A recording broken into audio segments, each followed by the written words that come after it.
नमस्कार दोस्तों, स्वागत है आप सभी का ग्रिप नॉलेज स्टडी पॉइंट में। तो दोस्तों, एसएससी जीडी के लिए जीके जीएस का दूसरा मॉडल पेपर करने वाले हैं इस वीडियो में। आपके एग्जाम में दोस्तों बिल्कुल ऐसे ही क्वेश्चंस आने वाले हैं, तो वीडियो को आप लोग पूरा देखिएगा। इस वीडियो में कुल 25 क्वेश्चंस होंगे और आपका जो टारगेट है 22 क्वेश्चन सही करने का टारगेट है। और सभी को वीडियो के लास्ट में अपना स्कोर नीचे कमेंट बॉक्स में बताना है। जो चैनल पर नए हैं, चैनल को सब्सक्राइब करने के बाद नोटिफिकेशन बेल ऑन कर लीजिएगा और आज के इस क्लास को अपने दोस्तों को जरूर शेयर करिएगा। तो चलिए शुरू करते हैं। तो पहला क्वेश्चन है दोस्तों, रिक्त स्थान की पूर्ति करना है आप सभी को। ऑप्शंस देख के बताना है कि रिक्त स्थान पर कौन सा ऑप्शन सही हो जाएगा। क्वेश्चन है, डैश विनिमय दर देशी मुद्रा के रूप में विदेशी मुद्रा की एक इकाई की कीमत है। चलिए दोस्तों, फर्स्ट क्वेश्चन के लिए आप सभी सही आंसर बताओगे।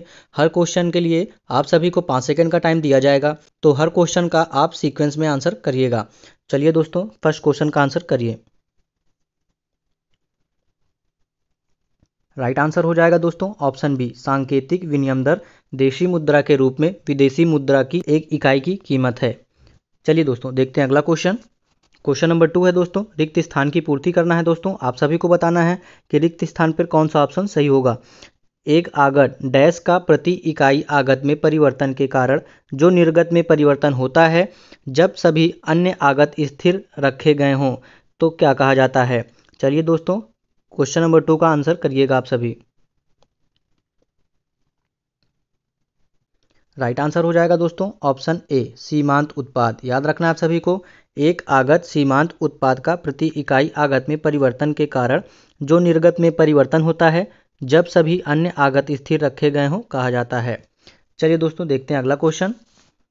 क्वेश्चन नंबर 3 है दोस्तों, जब कोई निचली अदालत अपने अधिकार क्षेत्र अतिक्रमण करके किसी मुकदमे की सुनवाई करती है, तो ऊपर की अदालतें उसे ऐसा करने से रोकने के लिए क्या जारी करती हैं।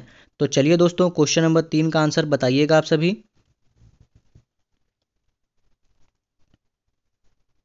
राइट आंसर हो जाएगा दोस्तों ऑप्शन सी, प्रतिषेध। याद रखना है दोस्तों, प्रतिषेध। जब कोई निचली अदालत अपने अधिकार क्षेत्र का अतिक्रमण करके किसी मुकदमे की सुनवाई करती है, तो ऊपर की अदालतें, उच्च न्यायालय या फिर सर्वोच्च न्यायालय उसे ऐसा करने से रोकने के लिए प्रतिषेध जारी करती है। तो चलिए दोस्तों, देखते हैं अगला क्वेश्चन। क्वेश्चन नंबर 4 है दोस्तों, कौन ईरान, इराक और वर्तमान तुर्की के शासक तैमूर के परिवर्ती थे। चलिए दोस्तों, क्वेश्चन नंबर 4 का आंसर करिएगा आप सभी।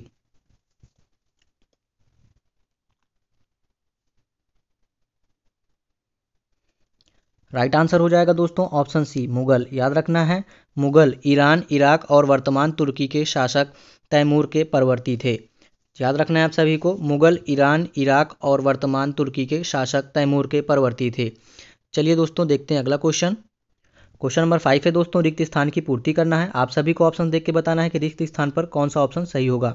चलिए, क्वेश्चन है, डैश के बाद हिमालय दक्षिण की ओर एक तीखा मोड़ बनाते हुए भारत की पूर्वी सीमा के साथ फैल जाता है।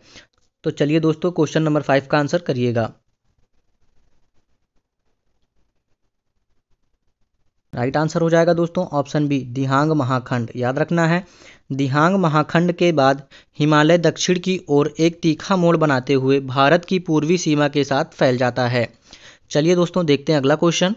क्वेश्चन नंबर 6 है दोस्तों, निम्नलिखित में से कौन सा व्यावसायिक उत्पाद जिलेडियम और ग्रिसेलेरिया से मिलता है, जिसका उपयोग सूक्ष्म जीवियों के संवर्धन में तथा आइसक्रीम और जेली बनाने में किया जाता है। तो चलिए दोस्तों, क्वेश्चन नंबर 6 का आंसर करिएगा आप सभी। क्वेश्चन का राइट आंसर हो जाएगा दोस्तों ऑप्शन ए, एगार। याद रखना है आप सभी को, एगार व्यावसायिक उत्पाद जिलेडियम और ग्रिसिलेरिया से मिलता है, जिसका उपयोग सूक्ष्म जीवियों के संवर्धन में तथा आइसक्रीम और जेली बनाने में किया जाता है। चलिए दोस्तों, देखते हैं अगला क्वेश्चन। क्वेश्चन नंबर 7 है, वाहनों के साइड मिरर में किस प्रकार के दर्पण का उपयोग किया जाता है। बहुत ही बढ़िया क्वेश्चन है दोस्तों, क्वेश्चन नंबर 7 का आंसर करिएगा आप सभी। राइट आंसर हो जाएगा दोस्तों ऑप्शन ए, उत्तल दर्पण का प्रयोग किया जाता है। याद रखना है, उत्तल दर्पण का परावर्तक तल बाहर की ओर उभरा हुआ होता है तथा वाहनों के साइड मिरर में उत्तल दर्पण का प्रयोग किया जाता है। चलिए दोस्तों, देखते हैं अगला क्वेश्चन। क्वेश्चन नंबर 8 है दोस्तों, पोटेशियम की खोज किसने की थी। आंसर करना है दोस्तों क्वेश्चन नंबर 8 का। चलिए,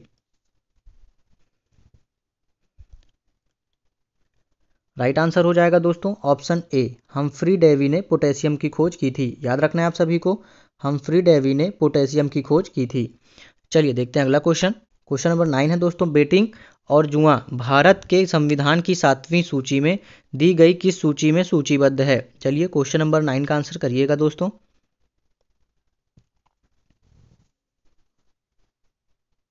राइट आंसर हो जाएगा दोस्तों ऑप्शन बी, राज्य। याद रखना है आप सभी को, बेटिंग और जुआ भारत के संविधान की 7वीं सूची में दी गई राज्य सूची में सूचीबद्ध है। याद रखना है, राज्य सूची में सूचीबद्ध है। चलिए देखते हैं अगला क्वेश्चन। क्वेश्चन नंबर 10 है, हुमायूं का मकबरा कहाँ स्थित है?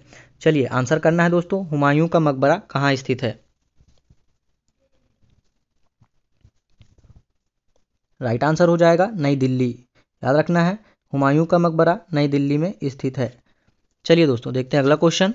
क्वेश्चन नंबर 11 है, 1916 में महात्मा गांधी ने दमनकारी बागान व्यवस्था के खिलाफ किसानों को संघर्ष के लिए प्रेरित करने के लिए कहाँ का दौरा किया था? आंसर करना है क्वेश्चन नंबर 11 का दोस्तों आप सभी को।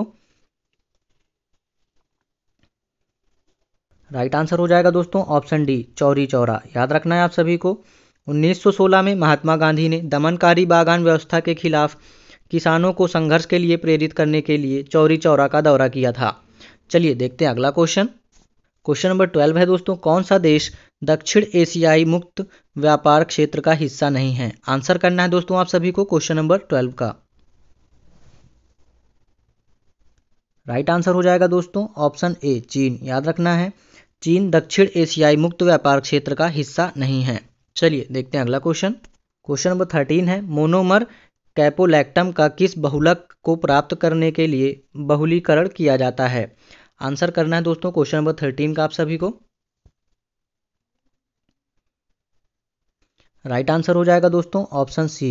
याद रखना है आप सभी को, मोनोमर कैप्रोलैक्टम का नाइलॉन 6 बहुलक को प्राप्त करने के लिए बहुलीकरण किया जाता है।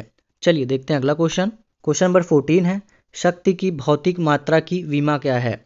चलिए आपको आंसर बताना है दोस्तों, पावर की डायमेंशन क्या होती है? चलिए क्वेश्चन नंबर 14 का आंसर करिए।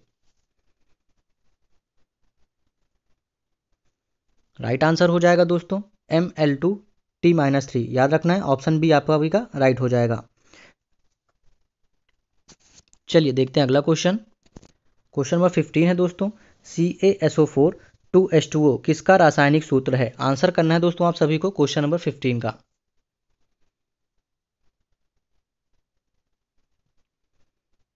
राइट आंसर हो जाएगा दोस्तों ऑप्शन बी, जिप्सम का। याद रखना है, जिप्सम का रासायनिक सूत्र है।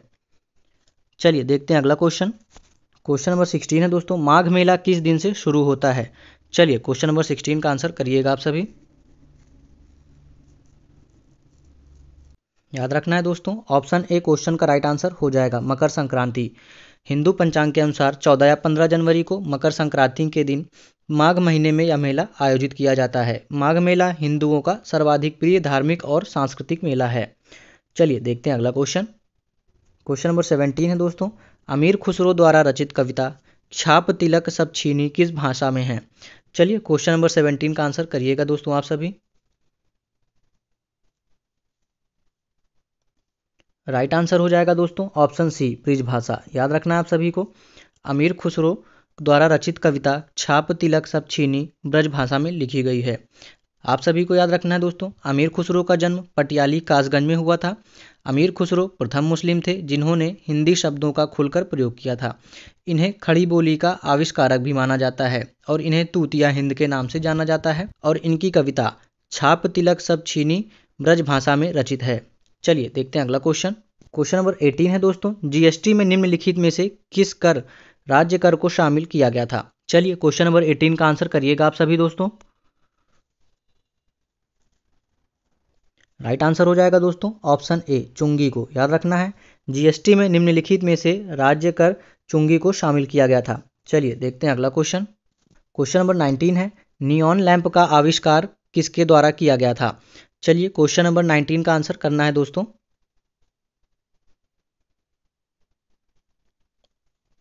राइट आंसर हो जाएगा ऑप्शन ए, जॉर्जेस क्लाउड। याद रखना है, नियॉन लैंप का आविष्कार जॉर्जेस क्लाउड ने किया था। क्वेश्चन नंबर 20 है, ब्यूनस आयर्स किस देश की राजधानी है। आंसर करना है दोस्तों क्वेश्चन नंबर 20 का, ब्यूनस आयर्स किस देश की राजधानी है। राइट आंसर हो जाएगा दोस्तों ऑप्शन सी, अर्जेंटीना। याद रखना है आप सभी को, ब्यूनस आयर्स अर्जेंटीना देश की राजधानी है। चलिए दोस्तों देखते हैं अगला क्वेश्चन। क्वेश्चन नंबर 21 है दोस्तों, निम्नलिखित में से कौन सा शहर कर्क रेखा से सबसे दूर है। चलिए क्वेश्चन नंबर 21 का आंसर करना है। राइट आंसर हो जाएगा दोस्तों ऑप्शन डी, भुवनेश्वर। याद रखना है आप सभी को दोस्तों, कर्क रेखा भारत के मध्य से होकर गुजरती है। यह भारत के 8 राज्य गुजरात, राजस्थान, मध्य प्रदेश, छत्तीसगढ़, झारखंड, पश्चिम बंगाल, त्रिपुरा और मिजोरम से होकर गुजरती है। गांधीनगर, रांची, अगरतला, भुवनेश्वर राज्यों की राजधानियों में से भुवनेश्वर कर्क रेखा से सबसे दूर स्थित है। तो चलिए दोस्तों देखते हैं अगला क्वेश्चन। क्वेश्चन नंबर 22 है दोस्तों, हॉर्नबिल महोत्सव निम्नलिखित में से किस राज्य में मनाया जाता है। आंसर करना है दोस्तों क्वेश्चन नंबर 22 का। राइट आंसर हो जाएगा दोस्तों ऑप्शन ए, नागालैंड। याद रखना है आप सभी को, हॉर्नबिल महोत्सव का आयोजन 1 से 10 दिसंबर को पूर्वोत्तर भारत के राज्य नागालैंड में मनाया जाता है। और दोस्तों इसे त्योहारों का त्यौहार भी कहा जाता है। याद रखना है, इसे त्योहारों का त्यौहार भी कहा जाता है। चलिए देखते हैं अगला क्वेश्चन। क्वेश्चन नंबर 23 है दोस्तों, निर्माण के पश्चात आज़ाद हिंद फौज अंग्रेजी भारतीय सेना के विरुद्ध किस क्षेत्र में कार्रवाई कर रही थी। आंसर करना है क्वेश्चन नंबर 23 का दोस्तों आप सभी को।